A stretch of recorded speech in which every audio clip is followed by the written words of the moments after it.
Welcome back to Hardware Unboxed. We are back with the final part 3 of the October monthly Q&A. Yep. That's sort of what it is, and we have more questions, I guess. Lots more. Actually, these are the super important Patreon questions. Yep. So expect these to be pretty awesome as we work our way through them. But anyway, just get into them, Tim. What do you reckon? Let's get into it. Let's go. All right. Tim's ready to go. Let's do it. All right, first question here. AMD has claimed that the Zen 3 performance on B450 and X470 boards will be on par with B550 and X570. For the average user, for example, someone that doesn't benefit from PCI Express 4.0, do you believe that will be the case? Yep.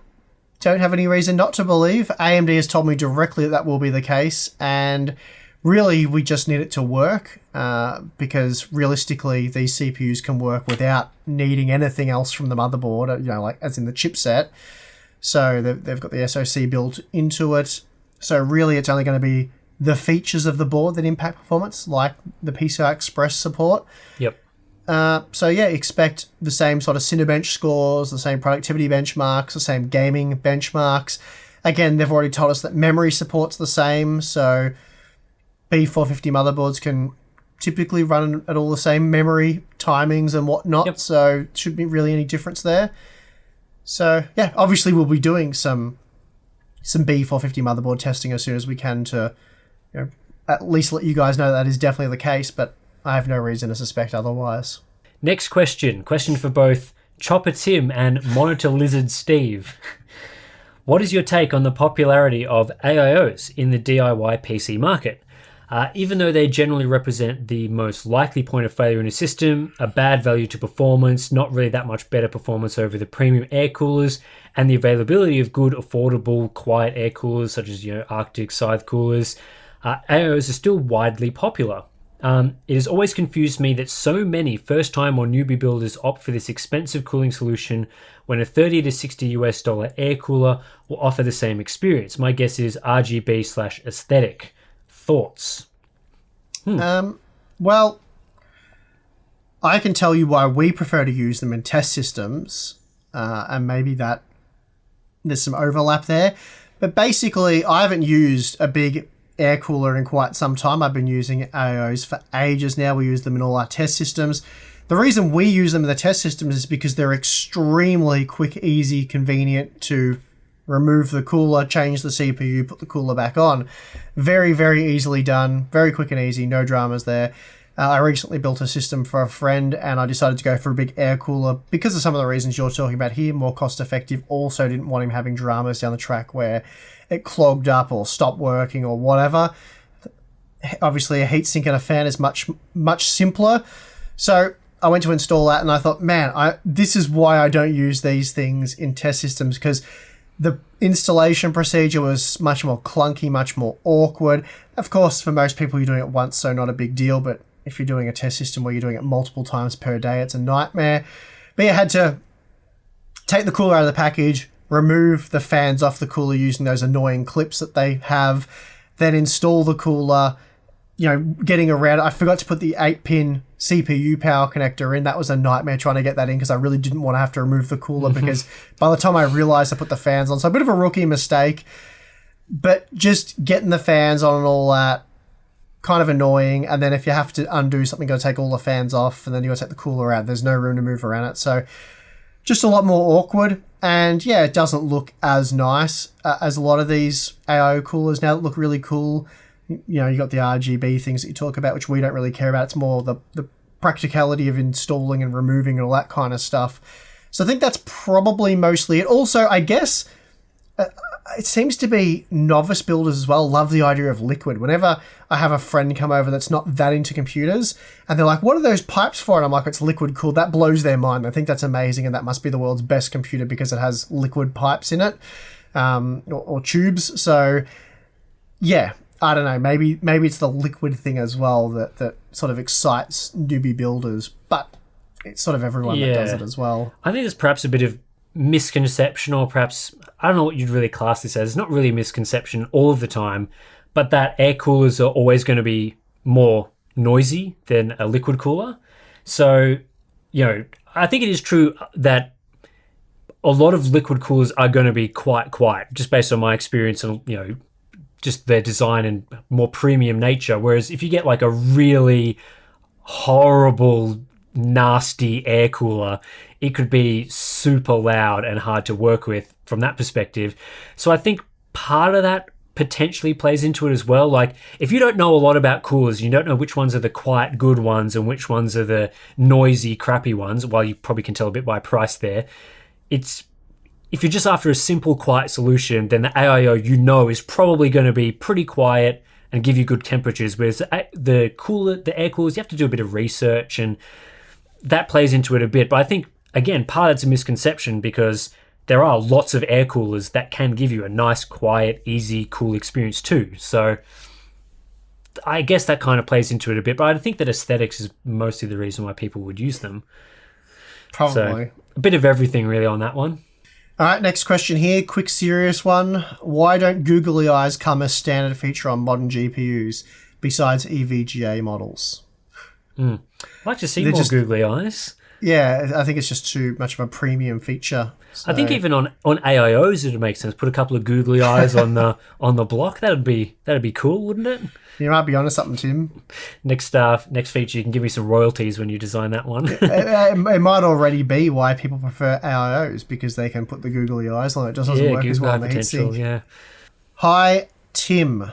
I'm planning on upgrading my PC to 1440p, 144 FPS plus with the coming of new GPUs. And I wanted to pair my new graphics card with a good monitor. In Canada, the Dell... Here we go, Tim. You ready for this? Yep. The S2721 DGF. Nailed it first go. Nice. Something like that. So clever. Retails at the same price as the Samsung G7 Odyssey. I prefer clarity over color accuracy and play in a dark room. So which one should I get? Well, based on what you're saying there in terms of you prefer clarity and you play in a dark room, the Odyssey G7 being a VA panel on a 1440p 240Hz display probably makes more sense. And to be honest, for a lot of people, if those two monitors are the same price, you should probably go for the G7 Odyssey. It's kind of a class above because it gives you those extra features, and it's kind of a super premium tier monitor. Whereas in places like the US, the Dell monitor, even in Australia, tends to be several $100s cheaper to get the 1440p 144Hz Dell monitor. So I think in the US and those places, that pricing makes a lot more sense because there's actual differentiation. Whereas if in Canada, the price of the G7 Odyssey is the same, you may as well just get the G7. The only qualifying factor I'd add to that is there have been widespread reports of flickering issues with the G7 Odyssey. It's not something I saw with my 32-inch units, but there's plenty of reports of it being a thing. So that's something I'd be wary of. You might get a unit that doesn't really work that well out of the box. There seems to be some quality assurance issues with Samsung's monitors in that regard. So the Dell monitor is going to be more reliable in that respect. So that might play into your decision making there. But generally speaking, the Odyssey G7, while it does have some issues, I don't like the curve. Uniformity might be a bit of a concern. It is a better monitor overall. Sits in a higher price tier, higher price category. It's the better display. So that's probably what I'd recommend you get. Next question here. Is it possible for developers of games that use low-level APIs to write their upcoming games to be more aware of Ampere's double CUDA core or FP32 configuration and take better advantage of it at lower resolutions? It's definitely possible. It's just making the game heavy on async compute, basically. Games that are like Wolfenstein, Youngblood, we've seen that it scales very well there. It helps keep those cores loaded up with work and active. So that's basically the key there. But yeah, not a lot of games are, I suppose. All right, next one here. It feels like monitor technology, both resolution and frame rate, and in-game graphics are accelerating more than GPU technology. For example, even with dual 3090s, Linus was only able to play Shadow of the Tomb Raider at 4K 124 FPS as the average. I know SLA is dead, but still. Do you think we will still see a pattern continue, or do you think we'll still see that pattern continue, or will we soon reach a point where monitors don't need to increase their resolution, and thus GPU technology will be able to catch up and display what games and monitors can fully handle? Well, in the example of like Shadow of the Tomb Raider, I'm pretty sure in our review, we got like 106 FPS with the Asus Strix ROG thingamajig. And that means the SLI scaling by adding a second card was in the ballpark of 17 to 20%. So that's why SLI is dead. I mean, that's pretty terrible spending that much, spending 100% more money on an already ridiculous graphics card for 20% or less performance. Terrible. So really, you're looking at over 100 FPS with a single 3090, which isn't too bad. But to sort of answer the question, I think in a lot of instances it comes down to game optimization. Like, we've seen some games that run at pretty crazy frame rates that look really impressive at 4K.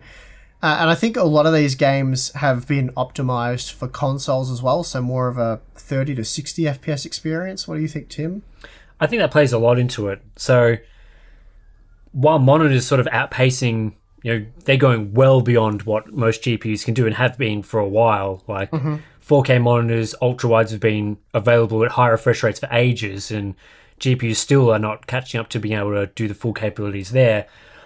But, if you're going from, say, like 1080p 30 or 60 FPS to suddenly having 4K 144Hz monitors available, then if you're optimizing everything for 1080p 30 and you're keeping your GPU in pace with that, so you're adding more effects to continue being able to offer more effects at 1080p 30 FPS, then it's going to be GPUs have to start outpacing that by so much to reach like your 4K high refresh type stuff. So whether it's game optimization or what game developers are sort of targeting as their power budget, like they're saying, okay, we have this much GPU power available, but we're still targeting 30 FPS, then as monitors start doing 144, then 240 hertz, and then 360 hertz, you're going to be stuck in that situation where GPUs need to get so much more powerful. So, I think at the same time, I'm not sure it's necessarily a bad thing that monitors are well ahead of where GPUs are, because while it'd be great to fully utilize those features, generally you want to keep a monitor for a long time, like 5 years, 8 years tends to be fairly standard for people. So having that ability to grow with your GPU upgrades, which you're much more likely to be doing, I think, it's not the worst thing in the world, especially as they scale nicely with variable refresh rates and all that sort of thing. They're not directly connected, as in like 4K, that became a resolution that people used, probably more for productivity, content creation, all that kind of stuff. It's more useful there than it is for gaming. It's just that now that exists, so gamers want to game there, I guess. Yeah. All right, next one here. Hi, Steve and Tim. With the pending launch of Zen 3, if you already have a good X570 board and a 3900X, is the reported IPC improvement significant enough, in your opinion, between the 3900X and 5900X to be worth upgrading? Alternatively, would you wait until Zen 4 and new X600 series motherboards?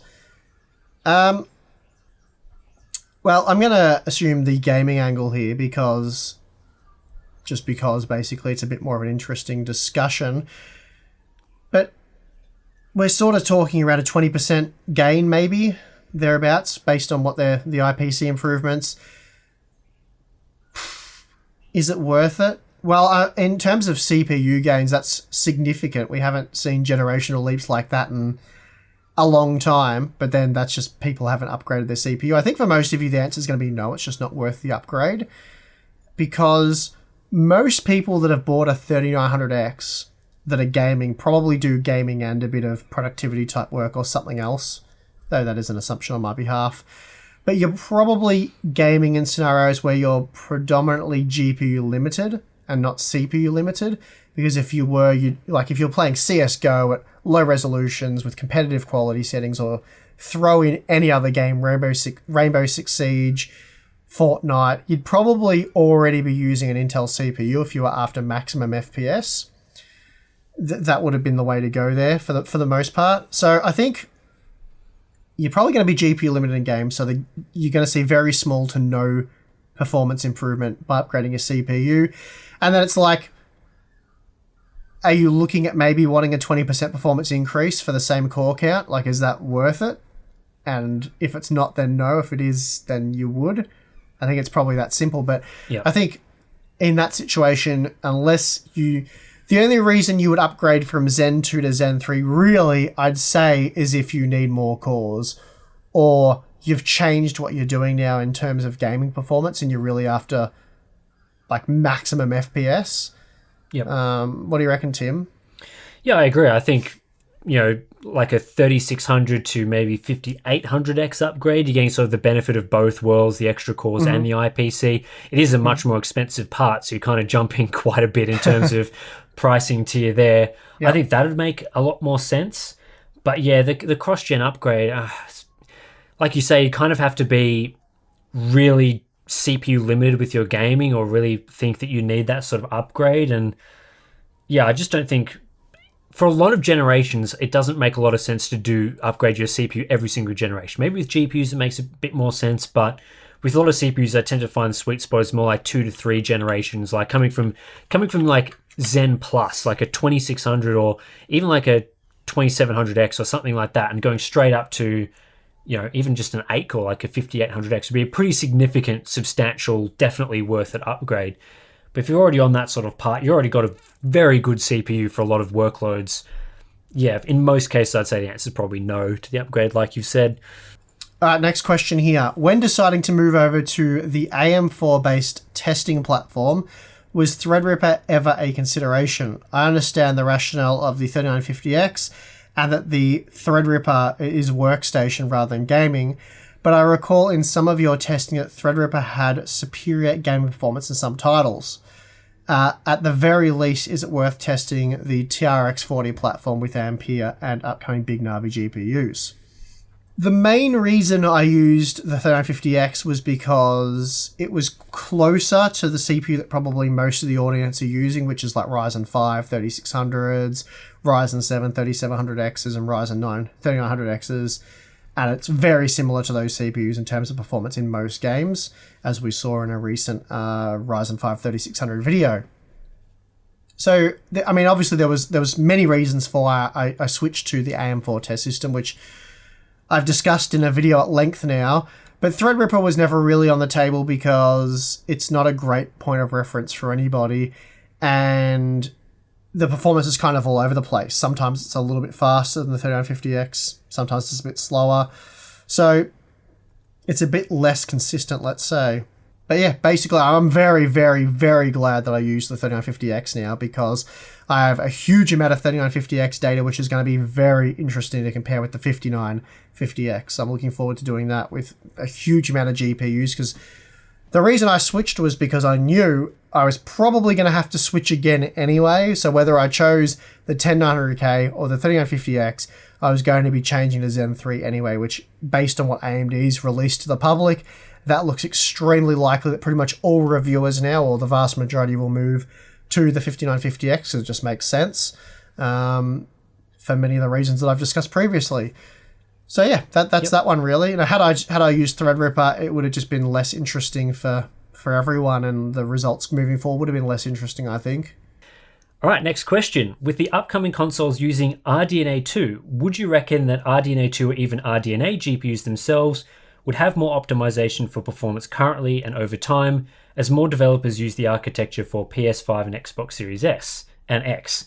Like how the R7 1700 performs better now than it did 3 years ago when games were more single-threaded but are gradually using more cores and threads. I don't think we've seen this in the past with the PS4 and the Xbox One, which used GCN. Don't think there was any real benefit AMD got from optimizing there. Engines like Unreal Engine didn't really run too well on those architectures, even though it was in the console. So I don't think it'll be like a CPU situation where, developers are forced to use multi-threading. I don't think it'll make too much of a difference. What are your thoughts? Yeah, I don't think it'll make too much of a difference, but it's possible it'll be a bit different to what we've seen previously. But I don't think it's going to be a game changer for them. No pun intended. Anyway, we'll have to see what happens. All right, next question here. So I've wondered recently, and I know Steve has sort of touched on it. I have seen so much talk about bottlenecks, but is it really bottlenecks in hardware, or is it really many software and games are not really taking advantage of all the power and cores they have to offer? Well, it depends on the situation, what we're talking about, but probably a bit of both, really. It depends on what bottleneck you're talking about and all that sort of stuff. So If you're talking about a GPU, CPU type scaling bottleneck, then it's almost always the hardware. So if something like, a Ryzen 5 1600, for example, would be bottlenecking an RTX 3080, and that's not necessarily because the games aren't taking full advantage of that CPU, it's just not powerful enough to take advantage of that GPU. So that's sort of that one. It's clear which CPUs, the 5950X and 5900X and 5800X, are directly comparable, and in each case is $50 US more at launch. It's less clear which CPU the 5600X is replacing. Most reviews of the announcement had it replacing the 3600X at the same $50 US price increase. However, the 5600X is a 65-watt CPU and comes with a Wraith Stealth cooler, both of which correspond to the 3600 rather than the 3600X, which would indicate a $100 US price increase at launch. Which of the two, 3600 and 3600X, is the more reasonable comparison for the 5600X? It'd be the 3600X in my opinion. The TDP and whatnot has nothing to do with it. What would you say to that, Tim? Yeah, I guess it depends whether the 5600 non-X is a part or not. I think if that part never exists, like 5600 That's doesn't, true. It never comes out, then the fair comparison would be to the part which most people bought. You're kind of looking, there's only one 6-core CPU, so if there's two in the previous line, I guess you can compare it to both and maybe you tend towards the cheaper one. But considering it looks like there will be a 5600 non-X, it seems pretty likely to me, then yeah, it makes more sense to compare 5600X to 3600X in my opinion. But again, people are just going to compare to whatever they want to compare it to. If people at launch want to compare it to the 3600, then yeah, I think that's still kind of valid, at least for the short term, yeah. All right, with Cyberpunk 2077 adopting a streaming asset strategy as opposed to load screens, would hard drives or lower rated SSDs have any appreciable impact upon LOD quality, object pop-in and draw distance, even if FPS remains the same? And speculatively, will this become more common in games for the future with the increase of mainstream NVMe drives in the near future and improved random IOPS with the consoles? I have seen, even in some of the testing I've done, that the faster SSDs do have better pop-in, very slightly. It could be 1 or 2 second difference between everything loaded in and not just in that initial load. So I would say very likely if these games are using these asset streaming things, that fast SSDs would have an advantage. But at the same time, a game like Cyberpunk is still made for old consoles running on hard drives, so they can't be doing that much LOD streaming off a hard drive, otherwise it wouldn't work and you'd get terrible experience on those 5400 RPM drives or 7200 RPM drives. So I expect that over time it will get more of a thing. You're going to need to have a powerful SSD to do asset streaming. But for now, I'd say that, yeah, you might get a bit of an advantage, but they're still going to be designed primarily with hard drives in mind. So the experience should still be pretty good if you have those slower tier storage devices, I would expect at least. What do you think of MSI's MAG, MPG, and MEG branding for their products? I personally think it is completely pointless and does little to establish product segmentation and just makes the names longer. Yeah, look, I completely agree. I was quite disappointed when they started making it the Meg Godlike and all that sort of stuff. Yeah, I don't really like that at all. I don't know why they did that. I think it's unnecessary and just makes already long product names even longer. And I don't know, I just find it to be a bit of a mess. What do you reckon, Tim? Yeah, does anyone really know what those even mean? Is anyone oh yeah, MAG, yeah, that's different to MEG, so I know I'm getting I want the MAG, not the MEG, because the A's all the difference. Do people know? If people don't know what the word means, then don't put it in. People know MSI, people know X570 and Tomahawk and those brands, but do people know about this stuff? It's not even as simple as a ASUS Strix or ASUS ROG Swift or Tough or something. Those names are differentiated enough that at least you have some idea, but MAG and MPG and MEG, it's far too close. So scrap it, MSI, get rid of it, just go back to what you're doing. Yeah. All right, Tim, do you expect anything special from mobile RTX 3000? Nvidia can't do the same trick as with desktop, as in greatly increased power and TDP. So laptops, having any generational increase in performance should be hard to get. So basically, yeah, improving performance there is going to be difficult.